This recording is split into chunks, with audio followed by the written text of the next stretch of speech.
The end sucks. Here's how I'd fix it. Firstly, I'd add in extra end islands to make it feel more like an asteroid belt, because asteroid belts are dope as fuck. And by adding a couple of tunnels through these asteroids, flying through the end becomes fun. Trust me, nailing those tight holes is fucking orgasmic.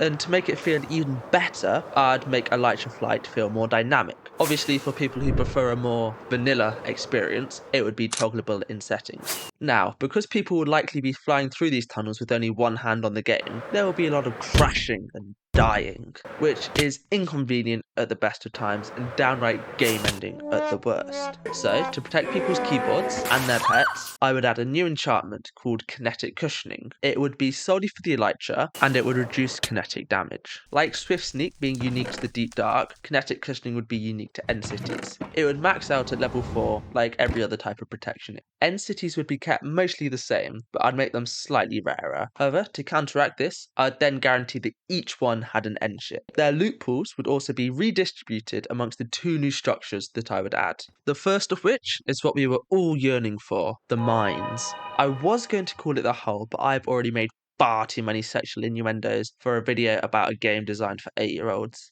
The mines would spawn as these big pits next to a little hut. They would be the only place where you could acquire Deep Slate Endstone and would introduce you to a new redstone component called the Teleporter. The hut would have 2 chests that would contain pickaxes, shovels, iron and gold, as well as a map to the nearest end city. The teleporter would be crafted with 6 cobblestone, an iron ingot, an ender pearl and a piece of redstone, arranged like so.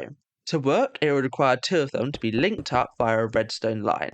When powered, they would swap the position of whatever block was in front of their face. If there were multiple teleporters connected up to the same redstone line, it would simply choose randomly like dispensers do. As Minecraft doesn't have a tutorial, they'd spawn connected together like this in the mine so that people stumbling across them for the first time could reasonably figure out how they work.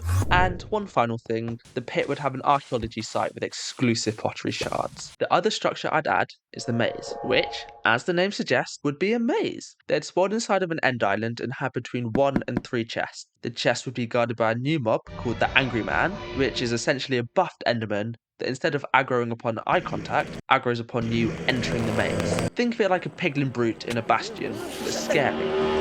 To make up for the wet patch in your pants, the chest will have a new armor trim, as well as swords, axes, and emeralds, as well as a map to the nearest end city. The structure would also contain a new block, Infested Endstone, which would pulse like prismarine and light up when you walk over it like redstone ore. To make traversing all those hard-to-reach places easier for those without an elytra, I'd add a baby version of the shulker, which would function like a normal shulker, except that they don't deal damage and don't drop shulker shells. They'd spawn in these stairways to heaven, which would link up the different levels of the end islands. And finally, I'd add in a couple of quality of life stuff, like adding more crafted variants of endstone to complement the new deep slate and cracked versions, and I'd make it so you could add armor trims to your elytra as well. I feel like these changes would keep the end feeling lonely without it becoming a barren wasteland with nothing to do.